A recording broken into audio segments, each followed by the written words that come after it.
This is the story of the Hobbit. You can read along with me in your book. You will know it is time to turn the page when you hear the chimes ring like this. Let's begin now. As everyone knows, hobbits are small, quiet folk who live small, quiet lives in snug underground homes. They never ever visit the world outside, nor do they ever seek adventure. But this is the story of a special hobbit who did once have an adventure, and an exciting one it was. His name was Bilbo Baggins.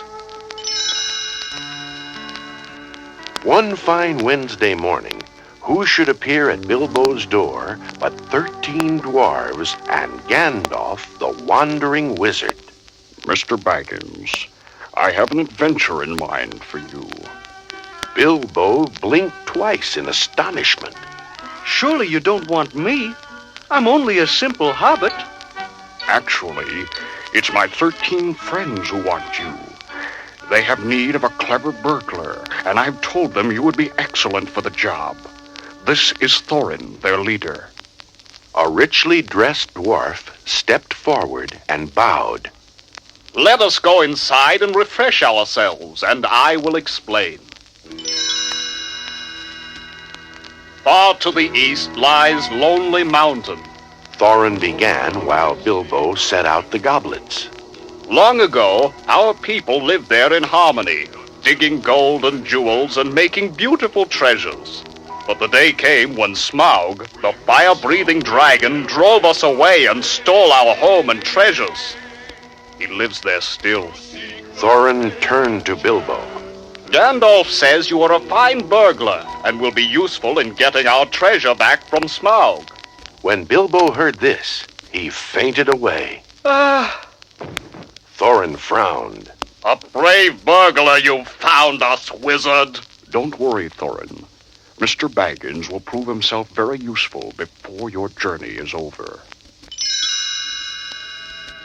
Early the next morning, Gandalf, Bilbo, and the dwarves set out on the winding road to the east. Bilbo was grumbling.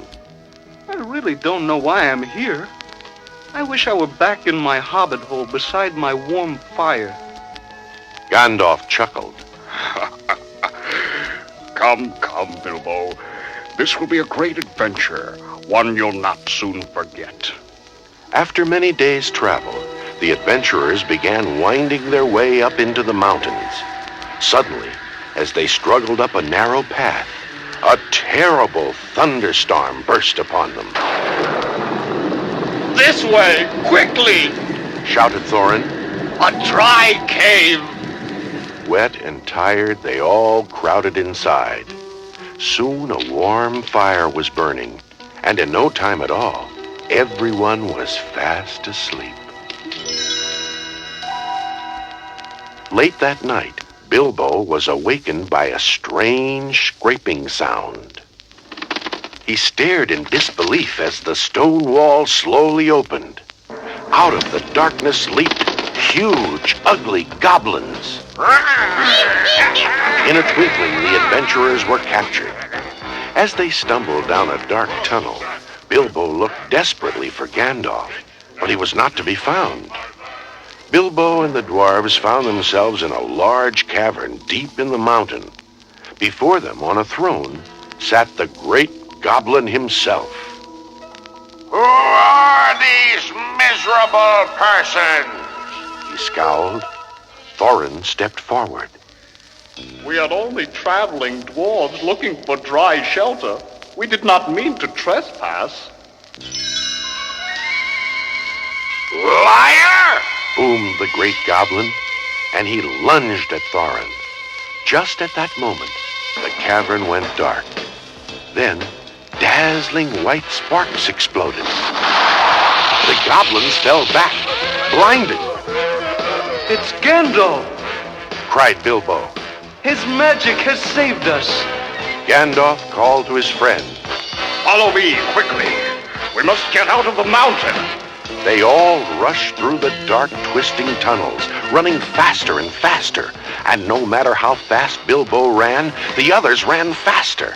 His short hobbit legs couldn't keep up. Soon, he was lost. For hours, Bilbo wandered through the endless dark tunnels, until at last he came to an underground lake. On the shore, something glittered. A gold ring. This will make a nice souvenir to show back home. If I ever do get back home. Bilbo put the ring in his pocket. But this was no ordinary ring. It was magic. Whoever placed it on his finger would become quite invisible. The ring belonged to a slimy creature named Gollum, who lived on a rock in the middle of the lake. Gollum liked to slip the ring on his finger, sneak up on people, and gobble them up. That's the kind of fellow Gollum was. Gollum had just spied Bilbo. He slipped into the water and swam ashore. It looks tasty, it does. He hissed as he approached the hobbit. Stay back, warned Bilbo, gripping his sword. I am Bilbo Baggins, and I am lost. Can you show me the way out of this mountain? Gollum squinted his large, lamp-like eyes. Perhaps we can make a deal.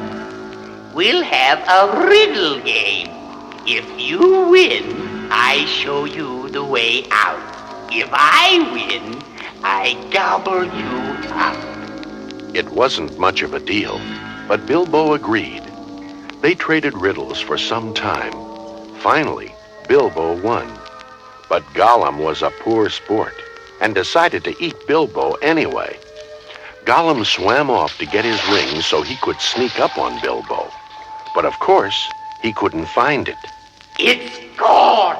He howled and dashed back to find the hobbit. But Bilbo had accidentally slipped the ring on his finger and vanished. Curse him and crush him! Moaned Gollum. He's gone too! He didn't realize he was looking right through the little hobbit. Bilbo slipped away and fled down the dark goblin tunnels, eventually finding his way out of the mountain. Pocketing his ring, he rejoined Gandalf and the dwarves. Thorin was amazed. We had to fight our way out. How did you escape? Bilbo thought of his magic ring and smiled. We burglars are quite clever. We're invisible, you might say. A few days later, Gandalf made a shocking announcement. I must leave you now. I'm sending Mr. Baggins with you. That should be enough. The burglar? Asked Thorin, thinking Bilbo was a sorry substitute for a wizard. But in the weeks that followed, the little hobbit proved himself again and again. Twice Bilbo and his magic ring turned tragedy into triumph. Once by defeating the great spiders, and again by escaping from the wood elves' dungeon. Little by little, Bilbo began to enjoy adventuring. At long last, the company reached Lake Town, at the base of Lonely Mountain. Men lived there, brave men like Bard the Hunter. It was said that Bard could shoot an arrow farther and straighter than anyone. The lake people hated the dragon Smaug as much as the dwarves did, and they gave the adventurers all possible help for the last part of their journey. After a long, hard climb, the brave little company found itself at a secret door in the stony cliffs of Lonely Mountain. Behind that door was the home of Smaug, the dragon. Thorin turned to Bilbo. It is now time for you to perform the service for which you were hired. Go burgle something.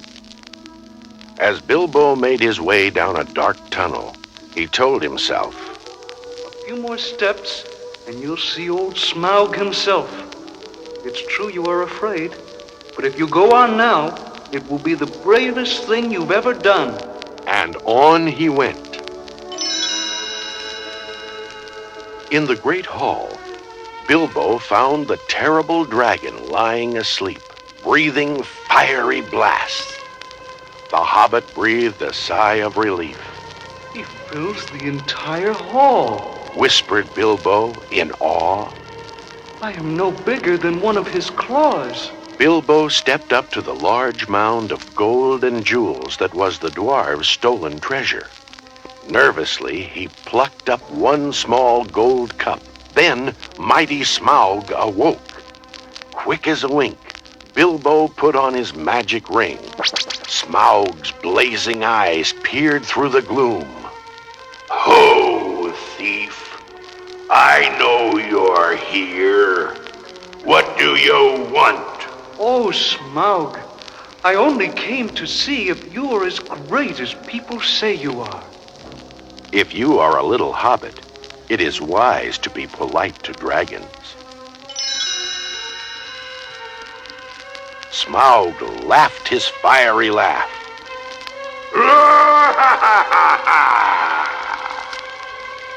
You must be one of those ignorant lake men. Well, as you can see, I am truly great. But I have heard the dragons are soft underneath. Then you've heard wrong, thief. Smaug reared up, revealing a chest covered with gold and jewels. No weapon can pierce this armor. Bilbo searched carefully, and there was what he sought. Just below the dragon's neck was a tiny, unprotected spot.